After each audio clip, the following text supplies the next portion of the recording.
بات کبرا کا ذکر، بڑی علامتیں جو کہ بالکل خرق عادت کے انداز میں ہوگی، جن کا معاملہ جو ہے وہ آپ کے ناپ تول میں نہیں آ سکتا، آپ کی کیمسٹری فزکس ان کا جو ہے وہ نہیں کر سکتی، ادراک ہوگا یہ قیامت کی۔ ان میں نمبر ایک کیا ہے؟ ایک بہت بڑا دھواں آئے گا، پوری دنیا کو لپیٹے گا۔ نمبر دو، دجال کا ظہور ہوگا جو اپنی خدائی کا دعویٰ لے کر آئے گا اور بنوائے گا۔ اس کے ہاتھ میں ہو جائیں گے، قبضے میں ہو جائیں گے سارے ذرائع پیداوار کے۔ اس کی طرف پہلا قدم اٹھ چکا ہو، ٹرپس کے نام سے معاہدہ ہو چکا ہے۔ کوئی ملک اپنا بیج پیدا نہیں کر سکتا ہو، یہ بیج ہم نے ڈیولپ کیے ہیں۔ ان کے ڈیولپمنٹ سے پہلے تم ایک ایکڑ سے کتنی گندم لیتے تھے، آج کتنی لے رہے ہیں؟ کس بنا پر؟ جینیٹکس کا جو کام ہم نے کیا ہے اس کی بنا پر ہو رہا۔ ہاں تو ہمارا حق ہے، اس کی رائلٹی ہمارے پاس آنی چاہیے۔ لہذا صرف ان اداروں سے، ملٹی نیشنل سے خریدا جائے گا بیج، اور بیج بھی وہ دیں گے وہ کہ جس سے جو فصل اگے گی وہ بیج نہیں لا سکتے، وہ بیج کا کام نہیں کر سکتے۔ جیسے آپ کو معلوم ہے کہ آپ کے ہاں جو گوشت کھایا جاتا ہے مرغے کا، تو مرغا وہ جو ہے اس میں مرغا ہو یا مرغی ہو، اس کے اندر کوئی وہ کیفیت ہی نہیں ہے۔ ان کے انڈے جو ہے ان سے آپ بچے حاصل نہیں کر سکتے، ہے تو انڈا، دیکھنے کو تو انڈا ہے، لیکن وہ بنڈا جو ہے اس سے بچہ تو نہیں حاصل کر سکتے۔ ایسے ہی وہ گندم کا بیج لیں گے، نظر آئے گی گندم، لیکن اس کے اندر وہ صلاحیت نہیں ہے کہ اس سے جو فصل اگے گی اس کا نتیجہ جو ہے وہ بھی آپ لے سکیں۔ یہ ہونا ہے، اللہ جانے، قدم اٹھ رہے ہیں ادھر۔ پھر یہ ہے کہ دابۃ الارض، زمین سے ایک حیوان نمودار ہوگا، زمین شق ہوگی۔ ابھی میں کہہ رہا ہوں خرق عادت ہے، یہ چیزیں وہ نہیں ہیں جو ہماری کسی حساب کتاب میں جو باتیں پہلے آئی ہیں وہ تو حساب کتاب میں آ رہی ہیں، ساری سمجھ میں آ رہی ہیں، ساری چیزیں مشاہدہ ان کا ہو رہا ہے۔ لیکن یہ ہے کہ دابۃ الارض، یہ کہتے ہیں کہ کوہ صفا، اس میں تو نہیں ہے حدیث میں، کوہ صفا پھٹے گا اور اس میں سے ایک حیوان دابہ وہ ظاہر ہوگا، جو اسی لیے فرمایا ہے وَإِذَا وَقَعَ الْقَوْلُ عَلَيْهِمْ أَخْرَجْنَا لَهُمْ دَابَّةً مِّنَ الْأَرْضِ تُكَلِّمُهُمْ، تو ہم اندر سے پیٹ کے چیر کر زمین کے پیٹ کو ایک حیوان کو برآمد کریں گے جو انسانوں سے بات کرے گا، گفتگو کرے گا۔ نمبر 4، طلوع الشمس من المغرب، یہ بھی خرق عادت۔ سورج تو طلوع ہوتا ہے مشرق سے، غروب ہوتا ہے مغرب میں، لیکن اس وقت معاملہ الٹا ہوتا ہے۔ یعنی جو کائنات کے اندر جو گڑبڑ ہوگی کچھ سمجھ میں بات آتی ہے کہ یہ معاملہ جو ہے، یہ تو اس پورے سولر سسٹم کو اگر بدل دیتے ہیں تو مشرق مغرب ہو جانا، مغرب مشرق ہو جانا، یہ سمجھ میں آنے والی بات ہے۔ اس کے بعد ہے عیسیٰ ابن مریم کا نزول، جس کے بارے میں آج میں نے گفتگو کی ہے تفصیل سے۔ یہ نزول ہونا ہے، یہ علامات قیامت میں سے حضور نے بیان فرمایا ہے، اور قرآن مجید کی جو اصطلاحات ہیں اس کے حوالے سے میں نص قطعی جو ہے وہ میں آپ کے سامنے رکھ چکا ہوں۔ پھر یاجوج ماجوج کا ایک معاملہ ہے، یہ میں ابھی اس وقت زیادہ اس پر بات نہیں کر سکتا۔ حضرت عیسیٰ علیہ السلام کے نزول کے بعد دو کام ہوں گے، یہودیوں کا قلع قمع ختم، تمام یہود، ایک کام تو یہ ہوگا، اور نمبر 2 عیسائیت کا ختم ہو جانا۔ عیسائیت کی نفی کر دیں گے، بھائی تم مجھے خدا کا بیٹا بنائے بیٹھے ہو، میں تم خدا کا بیٹا نہیں ہوں، میں تو اس کا بندہ ہوں، رسول ہوں، میں نے تم سے کب کہا تھا کہ مجھے خدا کا بیٹا بناؤ۔ نمبر 2 یہ کہ وہ خنزیر کو قتل کر دیں گے، یعنی یہ تم نے خنزیر کب سے کھانا شروع کر دیا؟ میں تو تم کو نکاح اجازت دے کر گیا تھا، یہ تو شریعت موسوی میں حرام تھا، اور میں کہہ کر گیا تھا کہ یہی شریعت تم پر لاگو رہے گی، ہاؤ کم؟ تم نے کیسے یہ؟ آج بھی بہت سے رومن کیتھولکس جو ہے وہ سور نہیں کھاتے، وہ ہے ان کے اندر کچھ نہ کچھ بات جو ہے جو حضرت عیسیٰ کی تعلیمات کا کچھ اثر ان کے ہاں ہے۔ میں تو ایک مرتبہ، یہ 1971 کی بات ہے، 4-5 دن کے لیے برسلز میں رکا تھا، اس لیے کہ وہاں مجھے ایک صاحب نے خط لکھا تھا کہ وہاں ایک نوجوان ہے، ابھی اس ایمان لایا ہے، اور اس کے کچھ مسائل ہیں، ہم کوشش کر رہے ہیں ان کے مسائل حل کریں، آپ بھی جا رہے ہیں۔ میں انگلینڈ جا رہا تھا تو واپسی پر آپ ان کے یہاں چند دن ٹھہرے، میں حیران ہوا۔ ویسے اس نے مجھے اپنے گھر ٹھہرایا نہیں، اس لیے کہ ماں باپ تو اس کے کرسچن تھے، اور پولیس کا چیف آفیسر اس کا باپ تھا، چیف آف پولیس فورس۔ اس نے مجھ سے ایک دن کھانے پہ بلایا، میں ہوٹل میں ٹھہرایا مجھے، اس نے کہا آپ اطمینان سے یہاں کھانا کھائیں، اس گھر میں نہ آج تک کوئی شراب کی بوند آئی ہے اور نہ ہی کوئی بوٹی آئی ہے سور کی. Roman Catholics. اب اکلوتا بیٹا تھا عبد العزیز نے بعد میں بیان رکھا، وان کینٹر اس کا نام تھا جو کہ اوریجنل تھا. پھر اس نے نام رکھا عبد العزیز وان کینٹر، پرانا نام بھی حالانکہ نہایت ایک نہایت خوبصورت. 28 سال کی عمر تھی اور اس وقت میں نے دیکھا تھا کہ اس کی فقہی معلومات جو ہے میری معلومات سے 10 گنا زیادہ. اس کی وجہ کیا ہے؟ وہ گیا تھا موراکو میں ایز اے ٹیچر ملازمت کرنے، پیسہ کمانے. وہاں وہ مسلمانوں سے اس کا ہوا ربط ضبط ہوا، اسلام کی تعلیمات سامنے آئی، اسلام لے آیا. اب اکلوتا بیٹا ہے اور ماں باپ جو ہے کرسچن کیتھولکس. جب وہاں سے واپس آیا تو پھر کہتے ہیں کہ ہمارے درمیان ایک معاہدہ ہے، وی آر لیونگ ٹوگیدر، لیکن یہ معاہدہ ہے ہم مذہب پہ بات نہیں کریں گے، بس باقی جو بھی ہے وہ ساتھ رہ رہے ہیں. لیکن میں حیران ہوا، مجھے معلوم نہیں تھا.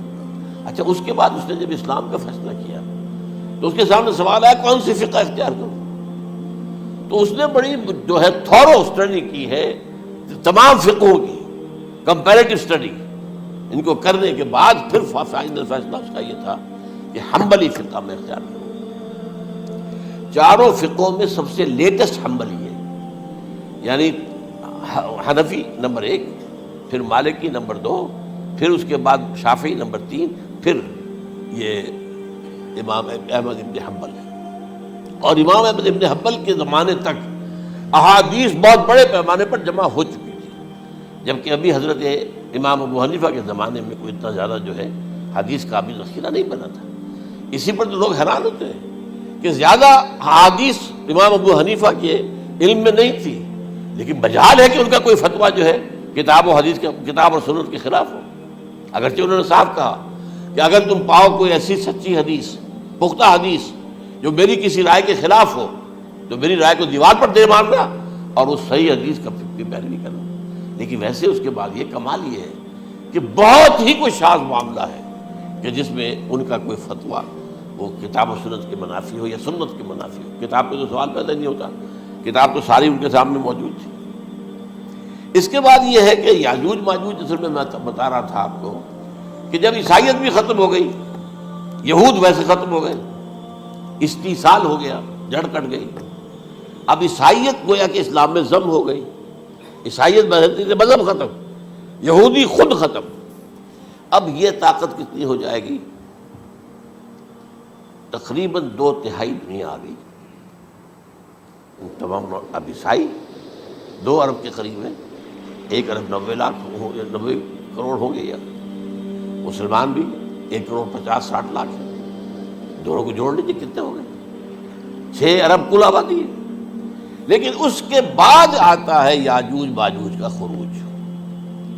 یہ یاجوج ماجوج میرے نزدیک چائنا اور رشیا ہے. ان کی مجموعی طاقت اتنی ہوگی اور یہ اس طرح آئیں گے ہر اونچائی پر سے اترتے ہوئے، پھسلتے ہوئے. جیسے 1962 میں جب وار ہوئی تھی بٹوین چائنا اینڈ انڈیا 1962 میں، تو وہ اس وقت کا نقشہ جو آج بھی اخبارات میں پڑھتا تھا تو یاد waves after waves of Chinese soldiers were coming down the slopes of Himalayas. یہ تو وہ ہے نا جن کی تعداد کا کوئی حساب نہیں ہے. اور رشیا اور یہ مل کر جو ہے، میرا اندازہ یہ ہے کہ جب پہلے ملحمۃ العظمیٰ ہوگی وہ عیسائیوں اور مسلمانوں کے درمیان، اس وقت یہ دونوں پاورز نیوٹرل رہیں گی. لیکن غالباً یہ بات طے کر لیں گی کہ ویپنز آف ورلڈ جو ہے ماس ڈسٹرکشن، یہ استعمال مت کرنا. اگر یہ ویپنز آف ماس ڈسٹرکشن استعمال کرو گے تو ہم میدان میں آ جائیں گے. اس میں وہ جنگ جب ہو چکے گی، پھر حضرت عیسیٰ کو فتح حاصل ہو جائے گی، اور پھر یہ کہ یہودیت ختم ہو جائے گی، عیسائیت بطور مذہب ختم ہو کر اسلام میں ضم ہو جائے گا. پھر وہ 40 برس کا عہد حکومت ہے حضرت عیسیٰ علیہ السلام. لیکن جب یہ فتح ہو جائے گی ان پر، اب یاجوج ماجوج آئیں گے اور اتنی تعداد میں آئیں گے کہ بحیرہ طبریہ جو ہے اس کا سارا پانی پی جائے گا. یہ تو اگر آپ کو کبھی اندازہ ہو یا کوئی آپ جانیں ان لوگوں کو جو ان چینیوں سے واقف ہیں، وہ کہتے ہیں زمین پر ہلتی ہوئی کوئی چیزوں سے وہ چھوڑی چھوڑ کے کھا جائیں گے. جہاں وہ جاتے ہیں ایز اے لیبرر، وہاں کے جو سارے کتے ہیں ختم، ساری بلیاں ختم، ہر شے، وہ جو سانپ کھاتے ہیں، ہر چیز کھاتے ہیں. اور یہ تمام ایسٹرن کنٹریز کے اندر ہوتا ہے، بڑی ڈیلیشیس ڈشز ہیں یہ، سانپ وغیرہ وغیرہ، اور یہ جس طرح کھا جائے، پانی پیا ایک قطرہ نہیں رہے گا اس پر. تو پھر جو ہے اللہ تعالیٰ اس وقت جو ہے اس میں ایک ایسی بیماری پیدا کرے گا کہ یہ سب مر جائے. یہ معجزے سے ہوگا، یعنی ان کے اوپر فتح جو ہے وہ عام لڑائی کے ذریعے سے نہیں ہوگی، بلکہ اس کے اوپر فتح جو ہوگی وہ اللہ تعالیٰ سے ہوگی. ایک بیماری پیدا ہوگی، سب مر جائے گا. اور اس کے بعد اللہ تعالیٰ ایسے پرندے بھیجے گا بڑی لمبی لمبی گردنوں والے، وہ ان سب کو کھا جائیں گے. جیسے ہمارے ہاں گدھ ہوتے ہیں وہ ان کو صاف کر دیں گے. ورنہ تو یہ ہے کہ پوری دنیا کے اندر جو بدبو اور جو پیدا ہوتا معاملہ اس سے، تو اس نوع انسانی کی بقا ممکن نہیں تھی. ان کے خاتمے کے بعد پھر یہ ہوگا کہ حکومت اسلامی جو ہے پوری دنیا میں حضرت مسیح علیہ السلام کی ہوگی. 45 برس وہ رہیں گے. اسی میں وہ کہلن بھی آ جائے گا، وہ فی المہد و کہلن جو میں نے شروع میں بیان کیا تھا.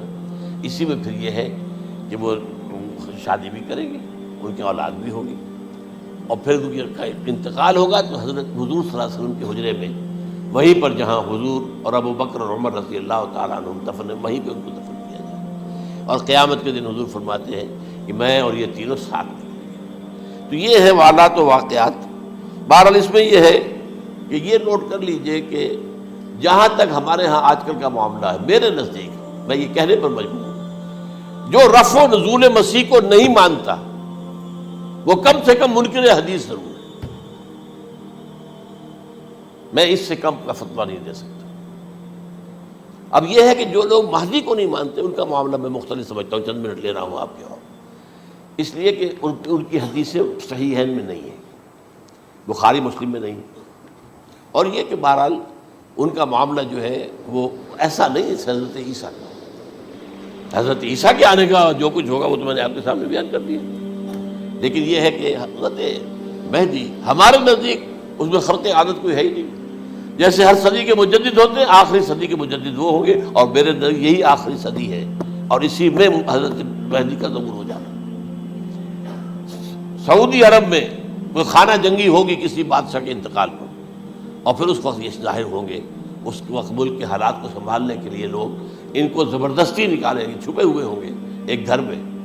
یہ حضرت ام سلمہ رضی اللہ تعالی عنہ کی روایت ہے کہ ایک بادشاہ کے انتقال پر یہ خانہ جنگی ہو جائے گی، اور ایک شخص مدینے سے بھاگ کر مکے میں چھپ جائے گا.